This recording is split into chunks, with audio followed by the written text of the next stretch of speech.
Bonsoir à tous et bienvenue dans le monde de Rêvo.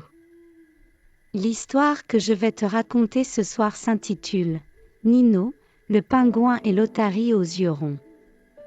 J'espère que tu es bien installé car c'est parti.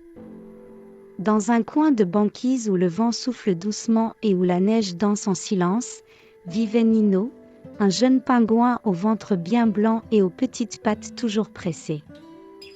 Il aimait glisser sur la glace, pêcher de minuscules poissons argentés et surtout rêver. Mais Nino se sentait souvent seul. Les autres pingouins jouaient ensemble, mais lui préférait explorer les coins tranquilles de la banquise, là où personne n'allait. Un matin d'hiver, alors que le soleil rose se levait à peine sur l'horizon glacé, Nino s'éloigna un peu plus que d'habitude. En glissant près d'un bloc de glace craquelé, il entendit un bruit, plouf. Il s'approcha. Dans l'eau claire, deux yeux ronds et brillants l'observaient. C'était une petite otarie, curieuse, aux moustaches qui frémissaient. Elle nageait en rond, rapide comme une flèche, puis sortit la tête de l'eau. « Tu veux jouer ?» demanda-t-elle sans un mot, juste avec un regard. Nino cligna des yeux, surpris. Puis il sourit. Ce jour-là, ils jouèrent pendant des heures. L'otarie montrait comment plonger en spirale, Nino montrait comment glisser sur la glace. Ils riaient, tombaient, sautaient, partageaient de petits poissons.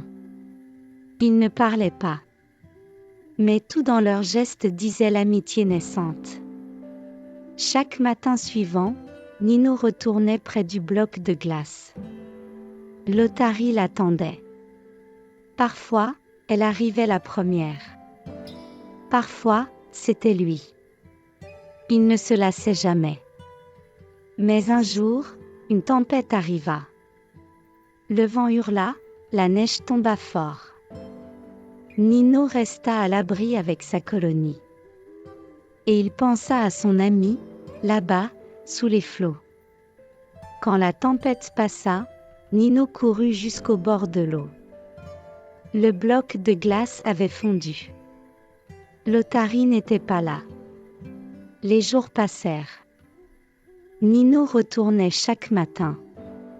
Mais l'eau restait calme. Jusqu'au jour, sans bruit, un plouf léger retentit. Et deux yeux ronds réapparurent. L'otarie bondit hors de l'eau, lança une pierre lisse aux pieds de Nino. Une pierre brillante, noire, ronde, comme un souvenir. Nino la prit doucement. Et il sut que leur amitié n'avait pas disparu. Elle avait grandi. Et qu'elle reviendrait. Toujours.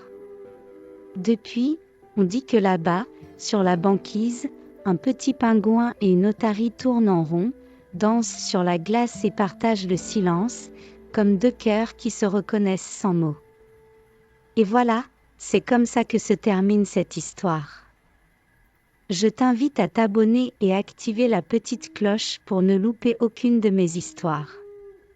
À très bientôt.